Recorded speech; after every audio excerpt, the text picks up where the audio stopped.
तो भाई लोग, कल सुनाई थी अच्छी खबर, आज उसके रिप्लेसमेंट में लो बुरी खबर। बिकॉज जसप्रीत बुमराह पर सस्पेंस अभी भी बना हुआ है और अब इस बात की चांसेस बढ़ती जा रही है जसप्रीत बुमराह चैंपियंस ट्रॉफी के लिए अवेलेबल नहीं होंगे। ऐसा इसलिए बोल रहा हूं क्योंकि भैया दरअसल मामला यह है कि जसप्रीत बुमराह की रिपोर्ट भेजी है उस स्पेशलिस्ट डॉक्टर को जिन्होंने पिछली बार उनकी सर्जरी की थी न्यूजीलैंड में। अब स्पेशलिस्ट डॉक्टर को भैया रिपोर्ट भेजी है, कुछ अगर सीधा साधा बैक स्पैज्म वाला मामला होता तो रिपोर्ट स्पेशलिस्ट डॉक्टर के पास जाती नहीं, पहली बात। और दूसरी बात कि भैया जब भी कोई अच्छी न्यूज होती है ना तो बीसीसीआई सबसे पहले अपडेट कर देता है, लेकिन बुरी होती है तो बीसीसीआई वाले अपडेट करते ही नहीं है। और इस बार अपडेट किया नहीं है, मतलब कि आगे आप लोग समझदार हैं। ऐसे में भैया तैयारी अब हमें ये पकड़ लेनी चाहिए कि हम जसप्रीत बुमराह के बिना चैंपियंस ट्रॉफी में क्या करेंगे और उसी हिसाब से स्ट्रैटेजी बनाने पर ध्यान दे देना चाहिए। बिकॉज जसप्रीत बुमराह आ जाए तो ठीक, ना आए तो ठीक, उस वे में इंडिया को तैयारी करनी पड़ेगी।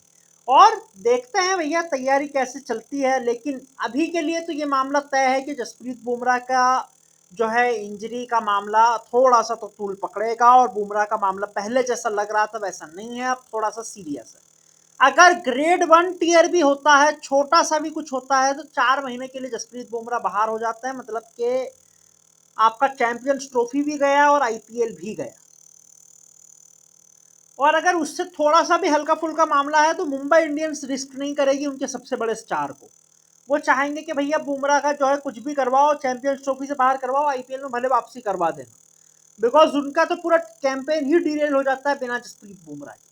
अब ऐसे में भैया सिनारियोस काफी टफ हो चुके हैं और एक ही चीज समझ में आती है और वो है कि जसप्रीत बुमराह चैंपियंस ट्रॉफी में नहीं जाएंगे।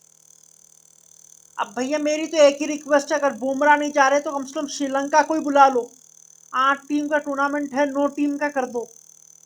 क्योंकि क्या है, श्रीलंका को देख कर क्या पता कुछ मोहम्मद सिराज के अंदर पुराना कुछ जाग जाए, जो उनका पुराना वाला कुछ सिराज का 2023 वाला वर्जन एशिया कप वाला हमें सामने दिख जाए, ऐसा कुछ हो जाए।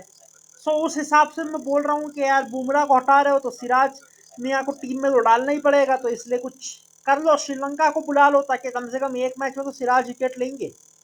लेकिन अब भैया देखते हैं, जसप्रीत बुमराह नहीं खेल रहे हैं तो मजाक की बात थी, लेकिन जसप्रीत बुमराह नहीं खेल रहे हैं ये बात अब धीरे धीरे तय होती जा रही है। बाकी तो भैया एक चीज ये भी है, देखो एज अ फैंस हम भी थोड़े जज्बाती हो जाते हैं, हम भी सिर्फ चैंपियंस ट्रॉफी के लिए सोच रहे हैं, लेकिन आगे इंडिया को इंग्लैंड जाना है, उसके बाद में भी भैया बहुत बड़े बड़े टूर्नामेंट्स हैं।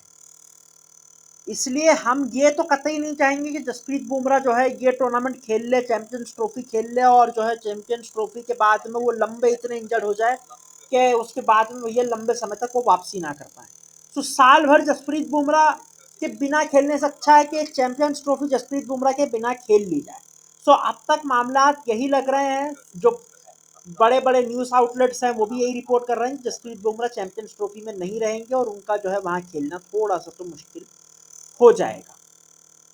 बाकी जो इंजरी बुमराह को हुई है वो सिर्फ बुमराह को नहीं हुई है, इनसे पहले पैट कमिंस, एल बालाजी और बहुत सारे पेसर्स वो इंजरी को रिपोर्ट कर चुके हैं और वो इंजरी जो है लंबी चलती है।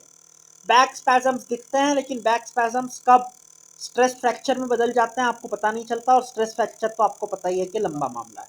लेकिन भैया इससे ये सवाल भी उठता है कि हम जसप्रीत बुमराह को मैनेज कैसे कर रहे हैं। बिकॉज स्ट्रेस फ्रैक्चर नाम से ही आपको पता चल गया होगा कि ये जब बॉडी पे ज्यादा स्ट्रेस पड़ता है तभी ये फ्रैक्चर होता है। मतलब कि जो वर्कलोड मैनेजमेंट की बड़ी बड़ी बातें कप्तान साहब कर रहे थे वो सिर्फ बातें ही थी, बड़ी बड़ी बातें और वड़ा पाव खाते वही वाला हिसाब हो गया। और जसप्रीत बुमराह का कोई वर्कलोड मैनेजमेंट हुआ नहीं और जसप्रीत बुमराह जो है इंजरी से जूझते हुए हमें दिख रहा है। बाकी देखते हैं यार, चैंपियंस ट्रॉफी में बुमराह नहीं आ रहे हैं ये उम्मीद कर सकते हैं अब हम।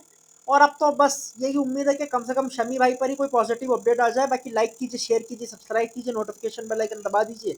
मिलते हैं आपसे किसी नए वीडियो में, तब तक के लिए अपना बड़ा ख्याल रखिएगा। धन्यवाद।